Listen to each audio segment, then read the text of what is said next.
Siapa bilang tenaga kesehatan di puskesmas tidak melakukan pelayanan pencegahan dan pengendalian penyakit? Yuk, kita ikuti video ini.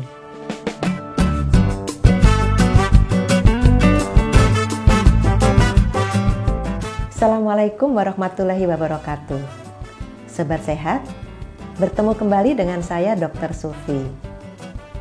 Video saya yang ke-13 akan memperkenalkan pelayanan pencegahan dan pengendalian penyakit yang bersifat UKM di puskesmas sebagai pelayanan UKM esensial yang kelima. Ya, masih ingat kan? Ada 5 pelayanan UKM esensial. Nah, ini yang kelima. Apa saja sih pelayanan pencegahan dan pengendalian penyakit yang bersifat UKM di puskesmas? Ada 2 pelayanan. Pelayanan pencegahan dan pengendalian penyakit menular dan pelayanan pencegahan penyakit tidak menular. Masih ingatkah? Pada Riskesdas tahun 2015 dan 2018 ternyata 3 penyakit tertinggi yang menyebabkan angka kesakitan dan kematian tertinggi adalah penyakit tidak menular.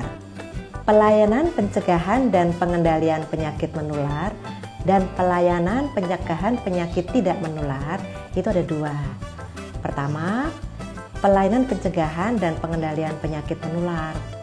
Nah, untuk penyakit menular langsung itu terdiri atas yang pertama adalah PD3I. PD3I adalah penyakit yang dapat dicegah dengan imunisasi. Dan saat ini vaksinnya sudah tersedia. Apa saja? Antara lain difteri, pertusis, tetanus, polio, campak, tifoid, kolera, rubella, yellow fever, influenza, meningitis, tuberkulosis, hepatitis, penyakit akibat pneumokokus, penyakit akibat rotavirus, penyakit akibat human papilloma virus atau HPV.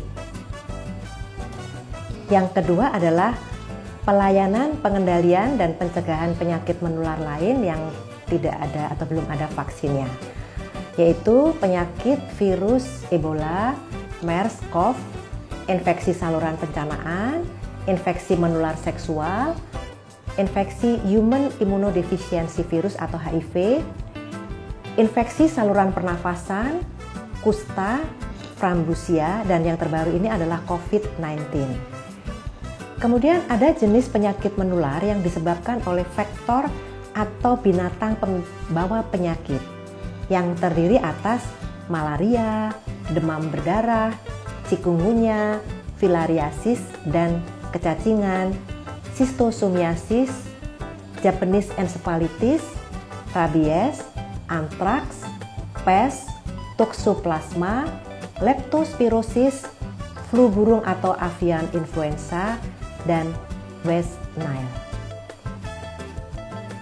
Kemudian, pelayanan yang kedua adalah pelayanan pencegahan dan pengendalian penyakit tidak menular.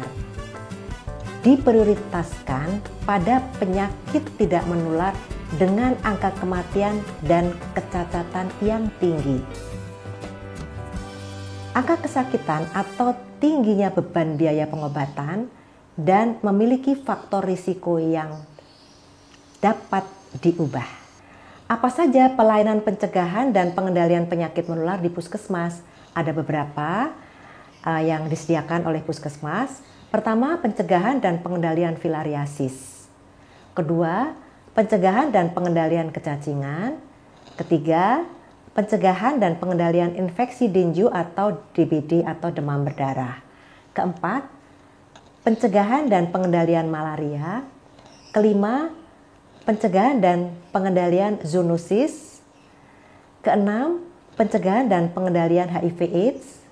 Ketujuh, pencegahan dan pengendalian infeksi menular seksual. Kedelapan, pencegahan dan pengendalian tuberkulosis. 9. pencegahan dan pengendalian penyakit yang dapat dicegah dengan imunisasi atau yang tadi kita sebut PD3I. 10, ya ini kayak yang baru ya ini ya, yang sekarang kita alami bersama di Indonesia adalah pencegahan dan pengendalian COVID-19 karena adanya pandemi saat ini. Lalu, apa saja pengendalian pencegahan dan pengendalian penyakit tidak menular di puskesmas? Ada beberapa hal ya, karena walaupun penyakit tidak menular itu cukup banyak, tapi tadi sudah disebutkan bahwa tidak semua bisa dilakukan oleh puskesmas secara program. Ada beberapa yang ingin kami sampaikan. Yang pertama adalah adanya pos pelayanan terpadu penyakit tidak menular atau Posbindu PTM. Kemudian yang kedua, pelayanan terpadu PTM. Ya. Ketiga, pelayanan deteksi dini kanker payudara dan leher rahim. Yang keempat, pelayanan upaya berhenti merokok. Kelima, pelayanan pencegahan dan pengendalian gangguan indera.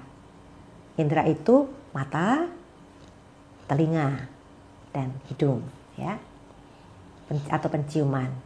Kemudian yang keenam, pelayanan kesehatan jiwa.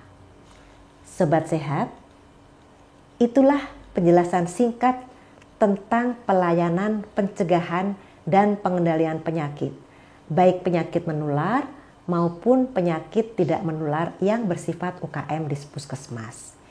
Ini nanti akan tetap saya jelaskan satu persatu pada video-video yang akan datang. Sampai di sini dulu ya. Sampai jumpa. Semoga selalu sehat. Wassalamualaikum warahmatullahi wabarakatuh.